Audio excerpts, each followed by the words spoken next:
Hey everyone, Julia from Business Horsepower here today, and today I just wanted to talk about the A of leaders. So first of all, we talked about leader self. Yesterday we talked about how we need to engage our team if we're going to step up as leaders at this current time. And A today, I want to talk about adaptability. So we all know that we are living in chaotic times right now. Even before this coronavirus outbreak, we were living in a VUCA world where change was becoming the norm.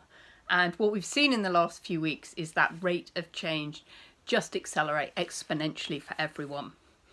As people have been forced to start working at home, all of our schools have shut effective today. I'm in the UK and it's Friday, the 20th of February.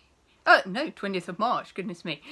And people's lives have just demonstrably changed in literally just a week.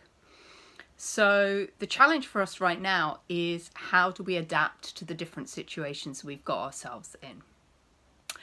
And what I'm seeing out there in terms of businesses and companies is some leaders that are being able to adapt very nimbly to the conditions they're finding themselves in. And other business leaders who are just sticking their head in the sand and just pretending that everything is going to be all right and just not dealing with things. It's really interesting to me that what is happening right now has been forced on us by the natural world.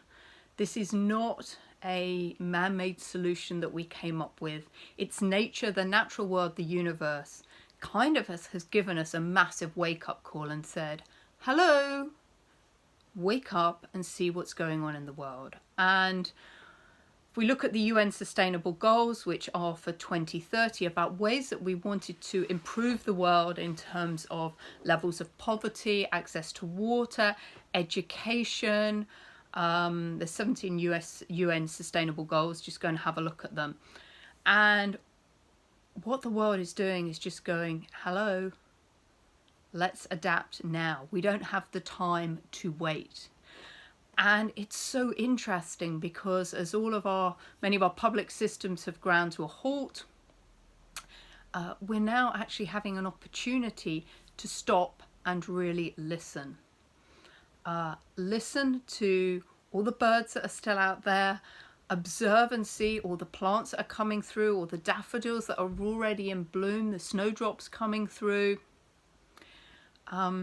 We've got an opportunity to really stop and be grateful for all of the things we had that we took for granted before. I was talking to one of my coaching students this week, and he suddenly realized that because he has to isolate, he's not allowed out of his apartment, he's in Spain, how much he really appreciated going to the gym. It's these small things that the universe is getting us to really appreciate and be grateful for what we had.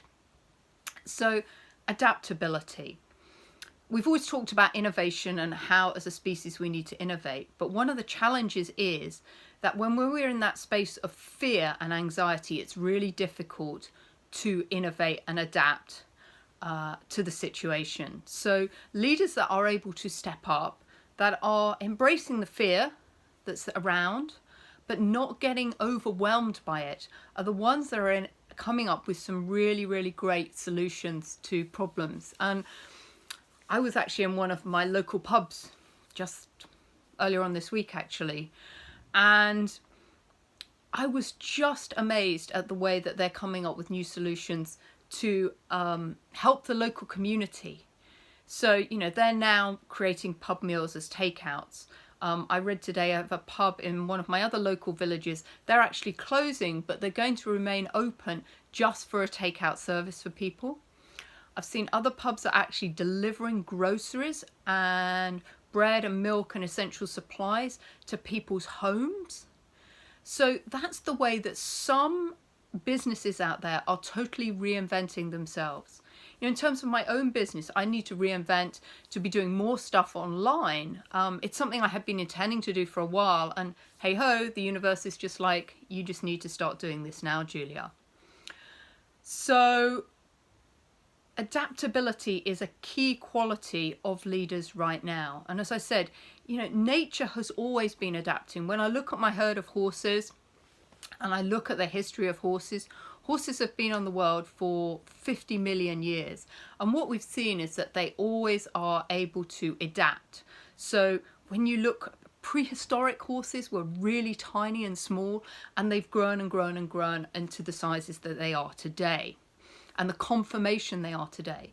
But even within different areas of the world, you find different species of horses designed to adapt to the different environments they find themselves in.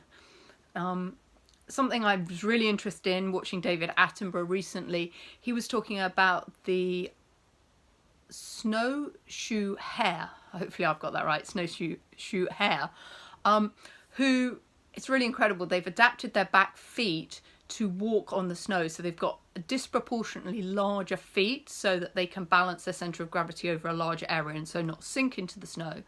But also what they've done is that hare turns white in the winter so that it merges with the background to keep himself safe and be less likely to be somebody else's prey. And yet in the summer, his coat turns completely brown, so that again he merges in with all the woodland area once the snow's melted. So as leaders, we really need to think about how we can start becoming much more adaptable to the situation that we find ourselves in. And I'd really love to hear from you about what you are doing to adapt your business and the way that you operate in order to match the circumstances that we find ourselves in today. I don't think the world's ever going to be the same. I think we're all going to be doing things differently as a result of what's happened. I think we'll see a lot of business reinvention. I also think we'll see a lot of personal reinvention as people become, during this time, to become really clear on what their key priorities are and what they really want to be doing in their lives. So please just share with me how you're reinventing and adapting to these situations. I always love to hear, so just comment below. Thanks so much. Have a great day. Bye-bye.